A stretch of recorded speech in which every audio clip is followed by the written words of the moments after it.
Bueno, buenas tardes. Vamos a empezar ya con esta primera sesión de la tarde.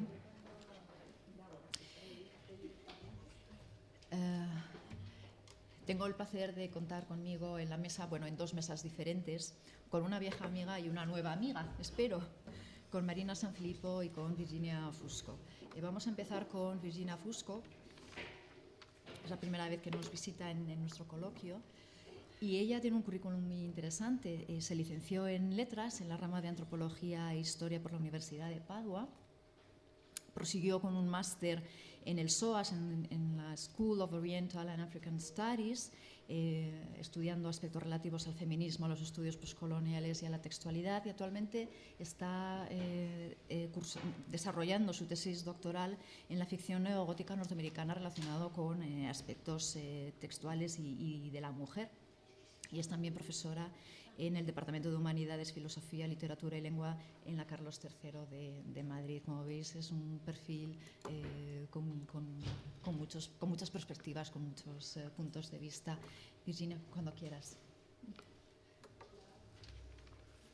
Tengo que encenderlo, ¿no? ¿Está encendido? Perfecto, muchas gracias por esta presentación. Estoy muy contenta de estar aquí, un poco nerviosa, tengo que decir la verdad. Y esto es un poco una reflexión que parte del trabajo que estoy desarrollando para mi tesis doctoral. Como decía María, me estoy ocupando de neogótico, probablemente a raíz de la explosión de toda una serie de textos que ven como protagonistas figuras como las vampiras, las sirenas, todas figuras que han sido rescatadas a partir de los años 80 por cierto feminismo crítico para intentar reapropiarse de mitos y crear un imaginario socializado diferente. Pero la última década, diría yo, ha visto aparecer una serie de novelas que han sido novelas de éxito y especialmente para novelas dedicadas a los jóvenes o dirigidas a esta nueva categoría sociológica, a los jóvenes adultos, donde el contenido me parece que está en realidad no representa ninguna ruptura en relación a una imagen de la mujer asociada con el patriarcado y viceversa, filtran toda una serie de contenidos que ven a la mujer en una posición de subalternidad y una falta de agencia. Entonces, os quería presentar estas reflexiones que tienen que ver con el miedo y el dolor como ritos de paso. Y voy a definir qué es para mí el rito de paso abordándolo desde la antropología religiosa. Y luego analizaré una novela que seguramente conozcáis, que es las novelas que componen la saga de Twilight, de Crepúsculo, porque son unas novelas muy conocidas y porque también se han dado a conocer aún más a raíz de la adaptación cinematográfica. Entonces, para que podamos establecer como un diálogo a partir de elementos compartidos.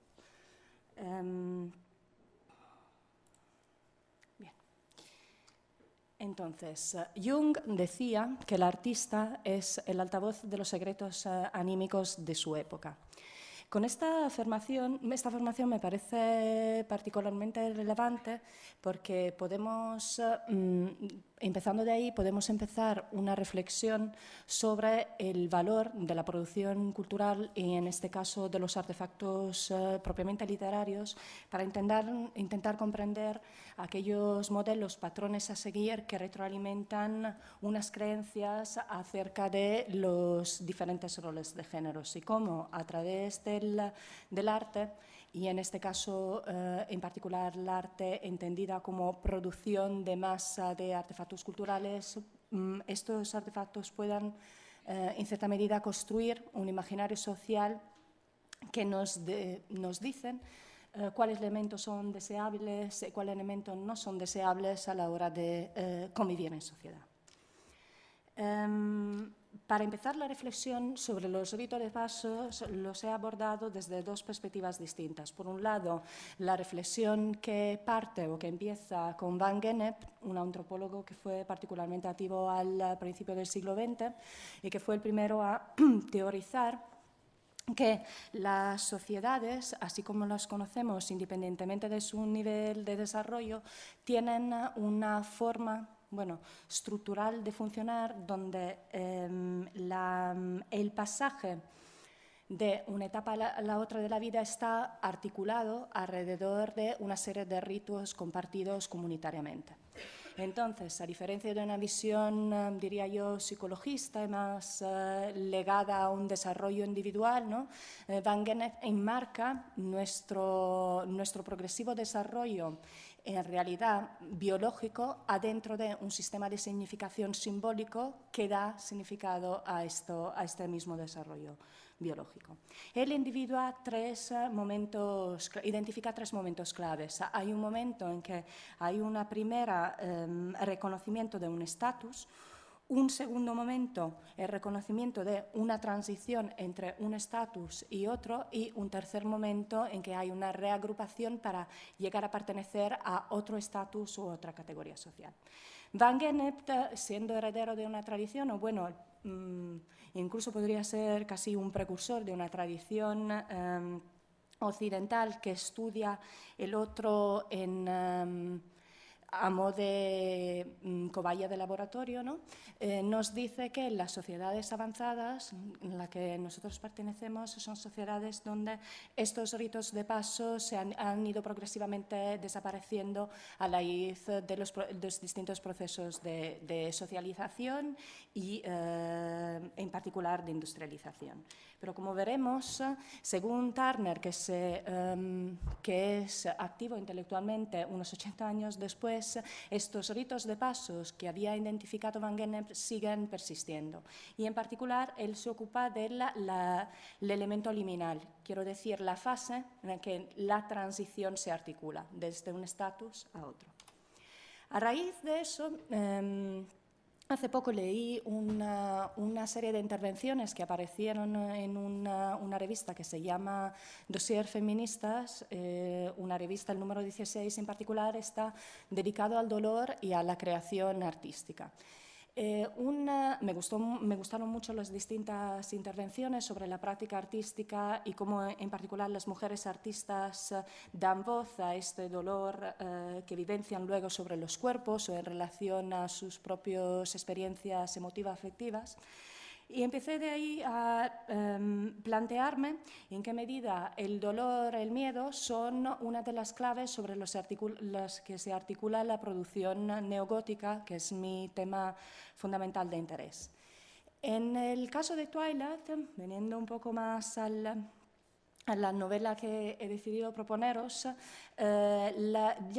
los títulos de la novela nos evocan esta transición. Tenemos Twilight, que como sabéis es el crepúsculo, el último momento del día, el momento nostálgico. Edward, que es el protagonista masculino, dice que es el momento en que todo se desvanece y hay como esta especie de caída ansiosa hacia el nuevo día, con las expectativas y las inquietudes. Luego está New Moon y Eclipse, que son los momentos que yo diría como transicionales o liminales, utilizando las palabras de Turner. Y luego hay Breaking Dawn. Breaking Dawn es como el aparecer del alba, el momento en que se abre este nuevo día y que en la novela coincide con la abertura a este nuevo estatus. En este caso, el estatus de una mujer casada y de una nueva madre. Ahora, en el texto no hay una referencia directa a los ritos de pasos, pero como veremos, el rito de paso como momento de transición está constantemente presente. En el segundo volumen, uno de los protagonistas, que se llama Jake, que es el licántropo, dice, what I'm supposed to get from there? Is he trying to say it's some stupid puberty coming of age thing? This is something else, something wrong. Hablando de sí mismo y de la relación, está viviendo una transformación que tiene que ver con el hecho de transformarse en licántropo, y denuncia la incomprensión por parte del padre, que delante de una serie de preguntas directas sobre qué me está pasando, le dice que bueno, no se tiene que preocupar y que esto es un pasaje necesario, que es el pasaje puberal. Entonces sí que hay una referencia del texto, pero mi reflexión va más en la dirección de ver en Twilight una entrada al mundo o el nacimiento de la protagonista, En New Moon, en Eclipse, esta transición dolorosa, y luego en Breaking Dawn, la nueva alba es la representación o la puesta en escena de la maternidad dolorosa y del sufrimiento como lugares de articulación en una feminidad adulta. En Twilight, bueno, no voy a leer todas las citas textuales. No sé si todas estáis familiarizadas con la historia de la novela, pero en principio esta Bella Swan es una joven que se mueve de una ciudad cálida, Phoenix, se va a vivir en un lugar al norte para vivir al lado de su padre, en este intento de dejar suficiente espacio para que la madre desarrolle su propio bienestar afectivo relacional. Y cuando en esta puesta en escena Bella se convierte en la protagonista en el momento en que se ve, es vista por parte del héroe de la novela, que es el protagonista que liderará o que sí, que constituirá como la figura principal sobre la que ella articula su entrada en sociedad y entrada en la edad adulta. Esta reflexión me traigo a colación para sostener mi tesis, los trabajos de Simone de Beauvoir, que seguramente conozcáis, en 1949, en El segundo sexo. Simone de Beauvoir desglosa toda una serie de elementos que son de tener en cuenta cuando pensamos a la transformación desde la niñez a la edad adulta de una joven, ¿no? En particular, en la segunda parte del libro, en La joven, ella habla de estos aspectos que tienen que ver con la mirada, ¿no? ¿Qué tipo de mirada el ser amado nos dirige y cómo esta mirada hace que nos constituyamos como mujeres, ¿no? Entonces, en este sentido, no se nace mujer, una se transforma en mujer, y el transformarse en mujer está directamente sujetado por la mirada que el otro nos dirige, el otro como sujeto amoroso. Es en esta edad conquistadora cuando la mujer aprende que no le está permitida ninguna conquista, que debe renegarse de sí misma, que su porvenir depende del capricho de los hombres. Ser femenina es mostrarse impotente, fútil, pasiva y dócil. Para la joven, la trascendencia erótica consiste en habituarse a hacerse presa. Me parece muy emblemático esta reflexión de Simone de Beauvoir, en primer lugar porque es un texto que, como digo, fue escrito en 1949, y si pensamos en Twilight, es una novela de recién producción porque se edita hasta 5 o 6 años. En ella, estos aspectos que tienen que ver con la mirada y que tienen que ver con la descalificación, ¿no? Ser femenino es mostrarse impotente, fútil, pasiva y dócil, se ve una y otra vez reflejado. No podía imaginar ninguna cosa que tuviese que ver conmigo que le pudiese interesar. Era así de perfecto. Me di cuenta con una sensación de desarraigo y de desesperación. Él era una criatura que tenía que ver con lo divino y no podía tener nada que ver conmigo. En la construcción, como decía, de esta feminidad doliente, uno de los núcleos fundamentales es esta sensación que la mujer vive en la novela, que la joven vive en la novela, de constante cuestionamiento de su propio valor. La mirada que proyecta hacia el otro es una mirada, ella dice, he was like a god, ¿no? Es un ser superior a mí. La estrategia a través de la que Stephanie Meyer, que es la autora, crea estas sensaciones proyectando esta inquietud en un mundo del sobrenatural.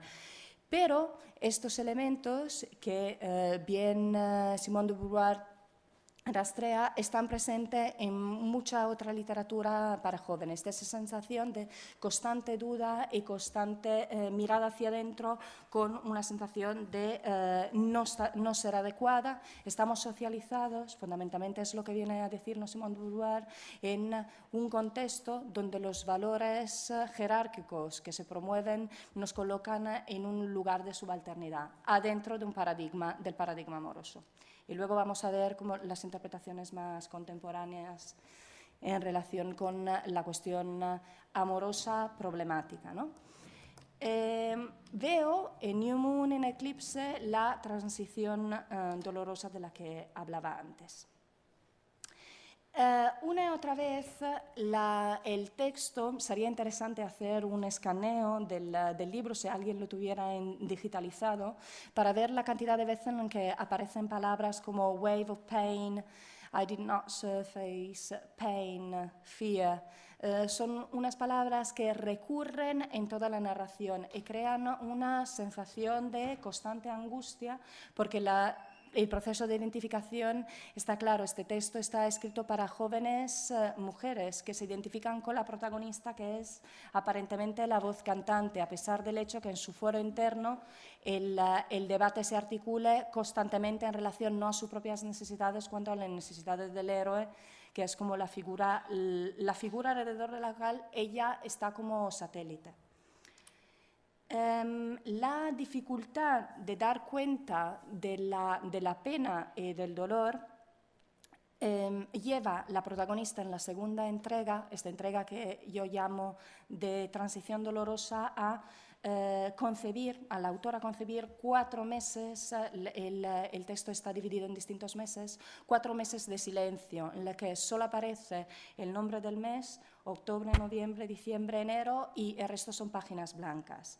Y estos meses están precedidos por estas frases: unas olas de dolor que me sumergieron y no tuve la capacidad como de reaflorar en este mar de pena.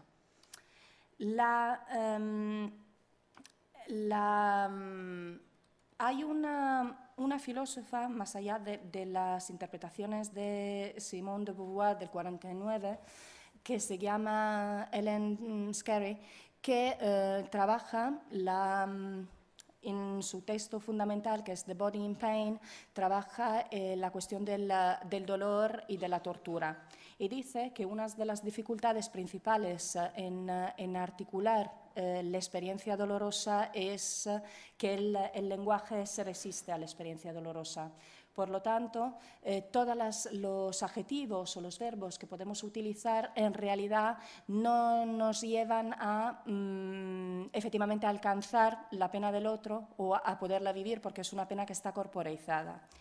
Esta sensación de incapacidad a la hora de traducir el dolor vivido por la protagonista se traduce en las novelas en esta segunda entrega en estas 4 páginas de silencio. Y el resto son un constante apelo a esta sensación de pena, como de languedecer en un horizonte donde, visto que el otro ha desaparecido, ella ha vivido un abandono, el otro ya ha desaparecido y por lo tanto desaparece el sol. Ella se siente como una luna o como un satélite sin dirección, no tiene ya su punto de gravedad. Le parecía imposible, pero también el tiempo pasa y para la protagonista y hay una posibilidad de rescate. Y lo curioso es que esta posibilidad de rescate aparece cuando aparece otro héroe que sustituye el principal. Por lo tanto, la transición dolorosa es una transición por un camino, claro, por unos lugares oscuros que tienen que ver con una pena que somos incapaces de traducir con palabras, pero de esta pena solo podemos salir en la medida en que encontramos otro sujeto de amor, ¿no? O más bien, nos transformamos otra vez en un objeto de amor y de deseo para el otro. Y a mí me parece que en este caso viene muy a colación el concepto tradicional del feminismo, como la mujer como, bueno, objeto de amor y la mujer como sujeto para otros.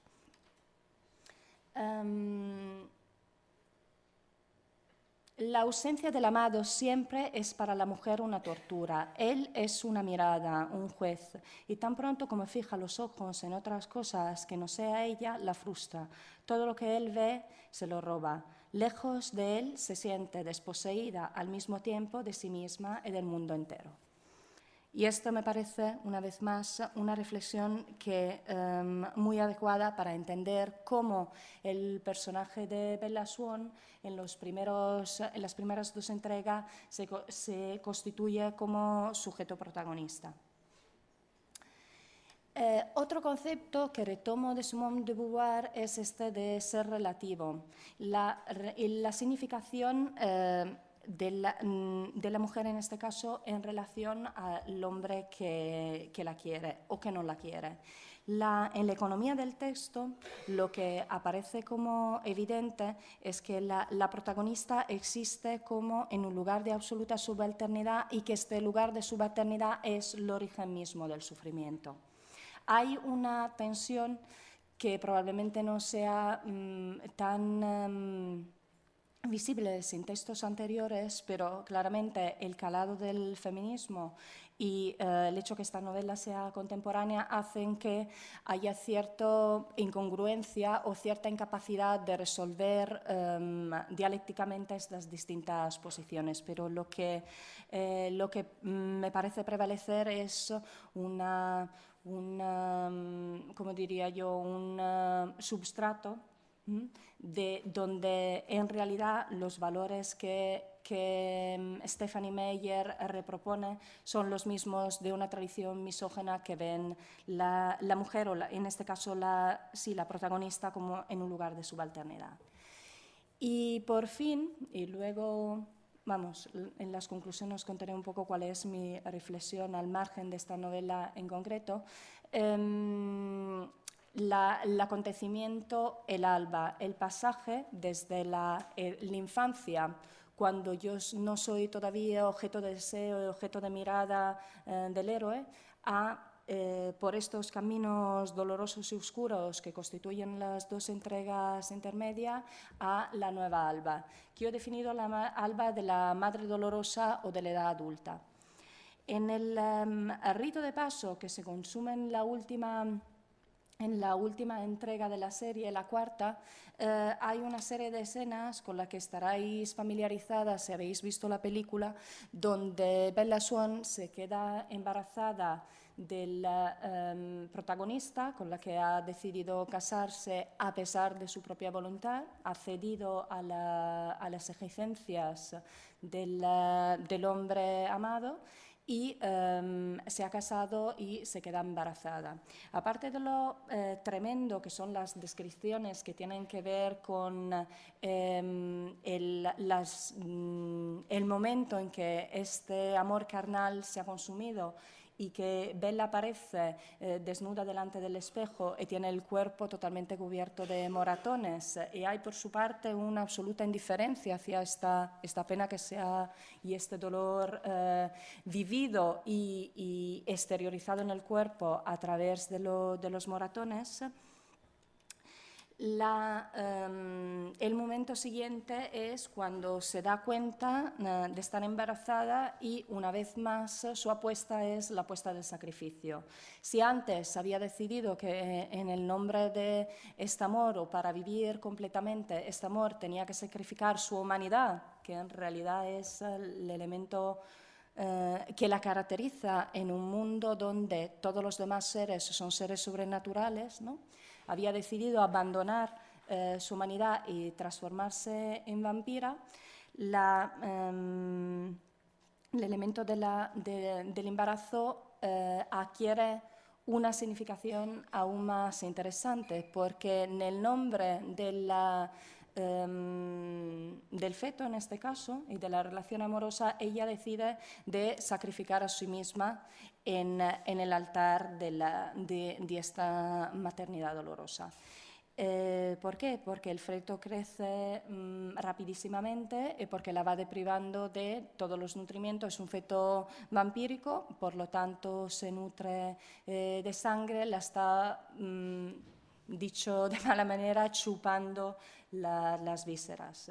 Y Bella, en su monólogo interior, por un lado, decide conscientemente sacrificarse en el nombre del feto y articula su estrategia de sobrevivencia con una absoluta entrega a otra vampiresa que en este caso le protege, pero con la que no tiene ningún vínculo de tipo amoroso. La decisión de llevar a cabo el embarazo es fundamentalmente la decisión que marca el desarrollo de la última entrega. Lleva a cabo el embarazo, muere, se salva, o por lo menos muere como humana, renuncia a esta humanidad que es la que le permite vivir en un mundo en cierta medida autónomo en relación al mundo de su amado, que es el mundo de los vampiros, donde hay luchas centenarias entre distintos grupos de vampiros, los que sí comen humanos o se nutren de sangre humana y los que no, como en el caso de Edward, y renuncia a su humanidad, que es el elemento que todavía la caracteriza o la diferencia y le hace tener como un rincón de autonomía, renuncia a esta autonomía para entregarse totalmente al ser amado. Entonces, mi reflexión, más allá de esta novela que utilizo un poco que me parece un poco emblemática, es una reflexión acerca de la pena, del miedo, del dolor como elementos que están muy presentes en la literatura juvenil para jóvenes adultos. Pienso en otro éxito de ventas como fue la The Hunger Games o los Shadowhunters, otros textos que han sido muy exitosos donde en la mayoría de los casos las figuras femeninas que aparentemente son protagonistas en el sentido de ser autónomas, independientes, ceden delante de un escenario donde su significación pasa por un concepto de amor romántico que en realidad las destruyes y las subordina. Hace poco leí un texto que me pareció escrito por una española que se llama, una mujer vasca, una antropóloga que se llama Crítica al pensamiento amoroso, con lo que seguro algunos de vosotros estáis familiarizados, Mariluz Esteban, y ella habla del pensamiento amoroso como el lugar donde obviamente contextualizado en la cultura de Occidente, para decirlo de alguna manera, se va construyendo la feminidad contemporánea. Entonces, a pesar, o también Eva Iluz, que es una socióloga que se ocupa de sentimientos, la economía capitalista en la relación entre capitalismo avanzado y economía de los afectos, en Por qué duele el amor, plantea el mismo tipo de cuestiones. Cómo el pensamiento amoroso, el amor romántico, en realidad más que representar una opción individual de emancipación, representa un lugar donde la mayoría de las mujeres se ven subordinadas a dinámicas se ven como constringidas y subordinadas al ser amado, donde en la economía de las relaciones deciden en la mayoría de los casos sacrificar su subjetividad para seguir adentro del vínculo amoroso. Y, por lo tanto, estas propuestas neogóticas contemporáneas, esta es un poco la reflexión que estoy haciendo yo en mis trabajos de investigación, tienen mucho que ver con una construcción doliente de la feminidad, donde hacerse mujer, entrar en el mundo adulto, pasa por renunciar a ti misma, o incluso en una visión más pegada al texto de Simone de Beauvoir, no hay una mujer que se pueda construir como tal fuera de la mirada del otro y, por lo tanto, siempre en nuestra propia construcción subjetiva seremos subordinadas y subalternas, ¿no?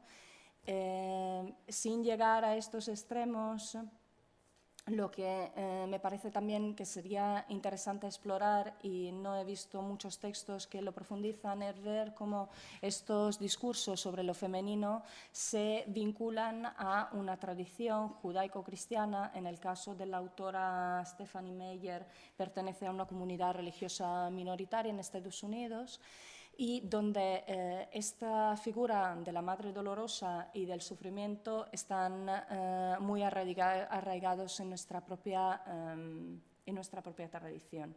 Y por lo tanto mi reflexión va hacia la posibilidad, bueno, en primer lugar, de encontrar novelas para jóvenes en una obra casi de rescate de otras voces, de otras narraciones y de otras posibilidades que se construyen en el imaginario, y efectivamente hacia una crítica para la construcción de un imaginario que sea más bien de liberación, ya no liberación del vínculo amoroso, cuanto planteamiento de un vínculo amoroso que no implique una construcción de la identidad femenina como subordinada dentro de una relación de pareja, independientemente de que sea una pareja heterosexual o homosexual, ¿no? En una relación de pareja donde las mujeres están en esta situación de no ser sujeto cuanto de ser objeto de la mirada de otros. Y nada, esta es un poco la bibliografía que me ha orientado. Gracias.